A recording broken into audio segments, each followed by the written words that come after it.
Morphosis.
That video was shot 4 years ago when I was still cool and had dreadlocks.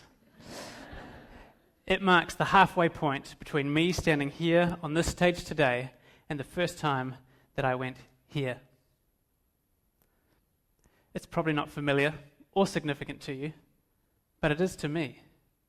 You walked past it as you came into the auditorium today, and it's where I began my parkour journey 8 years ago.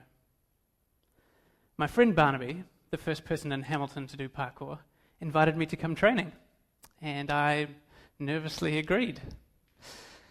He took me to a grove of trees where he told me to explore them as if I was a kid again. Now, I was actually afraid of heights, and it had been a while since I'd climbed any trees, so everything was feeling very unfamiliar to me. It was fun, but it wasn't particularly easy. After the trees, we ended up here, one of Barnaby's favourite spots. Pretending like I was a kid again didn't really seem like relevant advice, so I waited to see what he was going to do. He climbed up onto the green transformer, jumped to the side of the utility building, climbed on top, and then he turned and pointed at me, and he said, "Your turn."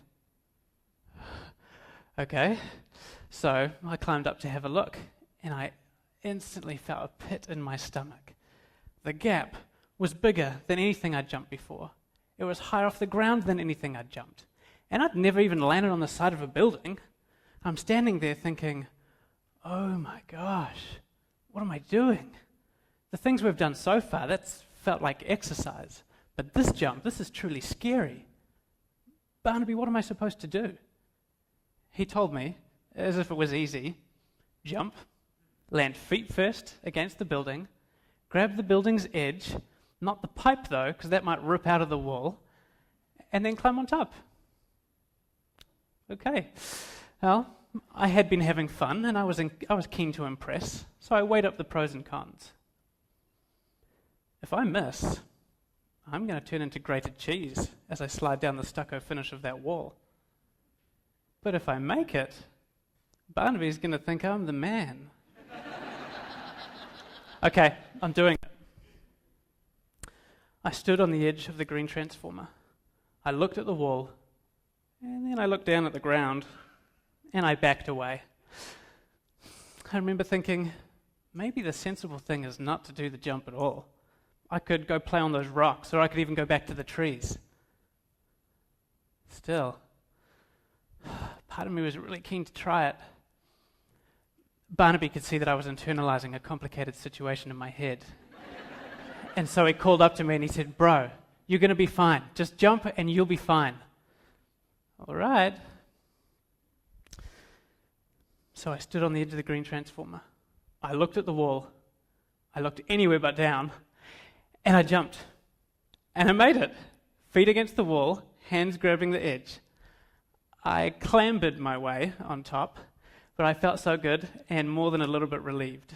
Barnaby calls up to me again and he says, "Bro, I can't believe you tried that. I never would have tried that on my first day training."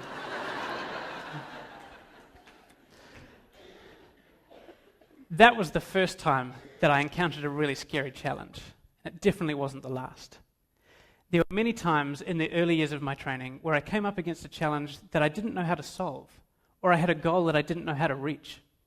They just seemed so big, and so I gave up.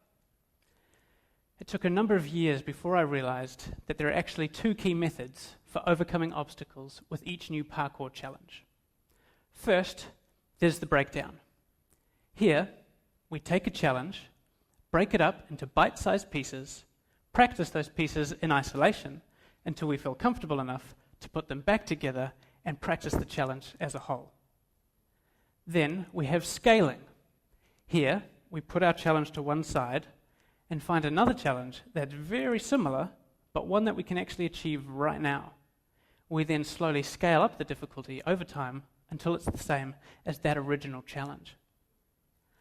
Most parkour practitioners are familiar with these techniques, and so they're likely to use one of them when they face a new challenge. Sometimes they'll use both. In 2010, I helped to start the New Zealand Parkour Association. We're the national governing body for parkour in New Zealand, and we're also a registered charity. We use parkour as a vehicle for positive self-development in people's lives. We have coaches and volunteers around the country who pass on these methods to young and old alike. And while I can stand here and say that I'm a stalwart of the New Zealand parkour community, new practitioners, by using these methods, learn much quicker and safely than I did when I first started. In fact, recently, at one of our Monday night classes here in Hamilton, our students were working on plyometric jumping. This is where you jump, land, and then immediately complete a second jump, and sometimes a third or fourth, and so on. They were tasked with jumping from the curb into the middle of the footpath and then onto the low wall. Now, one of our 15-year-old students saw the height of that wall, and she said, no, I'm too intimidated by that. But instead of doing nothing, she went to the other side of the wall, where it has graduating height. She was able to practice the exact same jump distances, but slowly scale up the height until it was the same as that original challenge. Within 10 minutes, not only was she completing that challenge, but she was synchronizing her jumps with a friend. And it's not just the new practitioners that benefit from these methods. My friend Joel, another Hamilton parkour practitioner, had to learn a new physical challenge for an assignment. So he came to me for advice, and I took him to this spot. Here, his challenge was to vault over the right-hand wall, sail through the air, and then land, balanced, on one of the lower walls. He broke that challenge up into two skills that he was already familiar with, the vault half and the landing half. He practiced the vault over the right-hand wall, but he landed on the ground in front of the red door. He practiced the landing by jumping down off the wall and landing on one of the lower walls. He practiced both these skills for a while until he felt comfortable to merge them together and complete the challenge for the first time to the closer of those two low walls. He then practiced this a number of times until he felt comfortable to extend it a bit further and complete the challenge to the further of those two low walls. Now, unlike Barnaby with me, this wasn't Joel's first time training, so I actually knew he was going to be able to achieve it. It did start out as hard, and he'll tell you himself that it was scary, but now that jump is easy for Joel. In 2011, there was a study by Taylor, Witt, and Sajovic that asked novice and experienced parkour practitioners to estimate the height of a wall and their ability to climb it. The experienced parkour practitioners consistently perceived the height of that wall to be lower than that of the novice practitioners, and they were more confident in their ability to climb it. This suggests that the more familiar somebody is with a challenge, the smaller it looks, and the easier it'll be for them to overcome. Familiarity breeds confidence.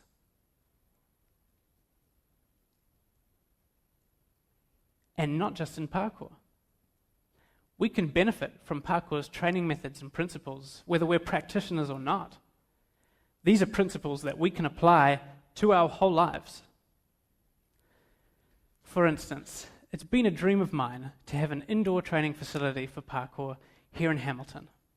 It would be filled with training equipment and obstacles to suit everybody's abilities.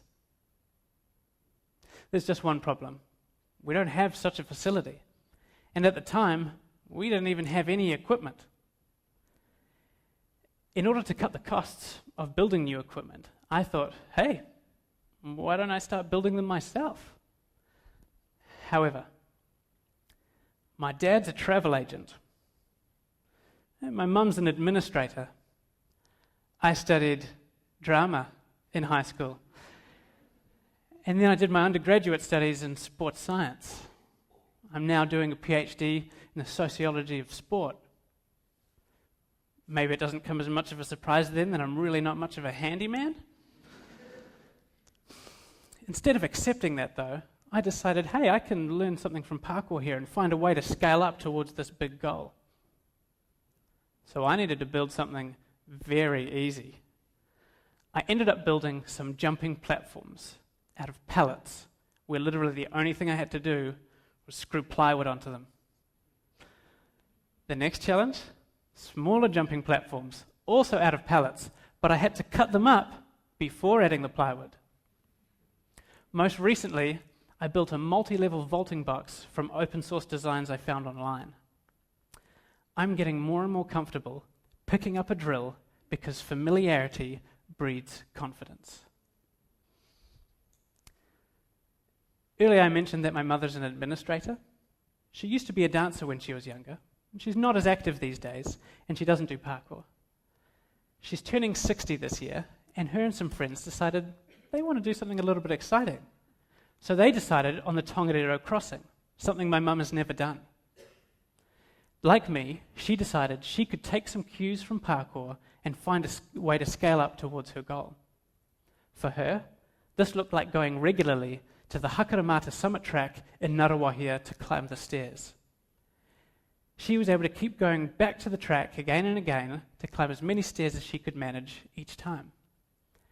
In the 3 weeks leading up to the crossing, she kept going back to the track again and again until she was able to reach the top for the first time.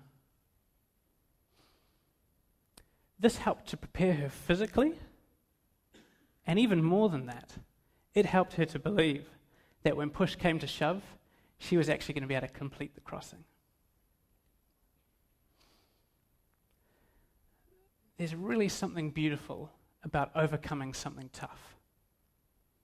But I think the real beauty is not in learning the method, or even overcoming the challenge. It's actually in what happens when we overcome challenges again and again.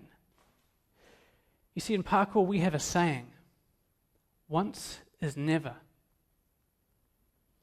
It means that if we do something once, that could be a fluke, so we've got to do it twice. But twice could be a coincidence, so we've got to do something at least 3 times to know that we can do it for sure. Just like the practitioners in the wall height study, the more obstacles that I overcome, the smaller they start to look. The world begins to flatten out in front of me, and almost anything looks possible. Because I believe that once is never, familiarity gives me assurance. So I don't shy away from new obstacles anymore. I keep going back to them again and again. And eventually, I don't even see obstacles at all. I see occasions for learning and growth, stepping stones to new and fun opportunities. By using these philosophies, our students are gaining in confidence all the time. Joel, he's now the head of our junior classes and teaching kids every week. I'm not scared to build something anymore, and my mum, she knows that she can climb a mountain. We're all able to look back on the things that we've achieved and use those as examples of what we're going to be able to achieve in the future, bringing the horizon a little bit closer every time. Fast forward 7 years from that first scary jump, and I'm standing on the top of a stone wall, looking 2 meters ahead of me to another wall. Just like that first jump, I've never done this jump before. But unlike that first jump, I know the methods of breaking down and scaling challenges. And I know that familiarity breeds confidence. So I've actually jumped this distance countless times and in varying situations. I know how much energy I want to put in. I know where I want to put my feet. And I even know what I'm going to do if I make a mistake. It doesn't look scary or hard. It looks fun and exciting. So with a smile on my face and without hesitation, I jump. Not leaving the comfort of the wall behind me, but taking it with me through the air to the landing spot on the edge of the second wall. Now, I know it doesn't really look like much, but if we look at it from this angle, and you realize that it's 2 stories above a river, and that I did it 70 times in a row, because once is never, and I wasn't even scared, you start to see what kind of impact these philosophies have had on my life. The stories I've shared have shown how we've used the parkour methods of breaking down and scaling challenges. And now we're applying those philosophies to our whole lives. By believing that familiarity breeds confidence, we've shrunk life's challenges. We've turned them from impossible obstacles into stepping stones, mountains that are now firmly under our feet. Every single one of us have goals that we want to reach, challenges that we hope to surmount, and there are obstacles that are going to get in our way. How are you going to use the parkour methods to overcome these difficult tasks in your life? How will you turn your mountains into stepping stones?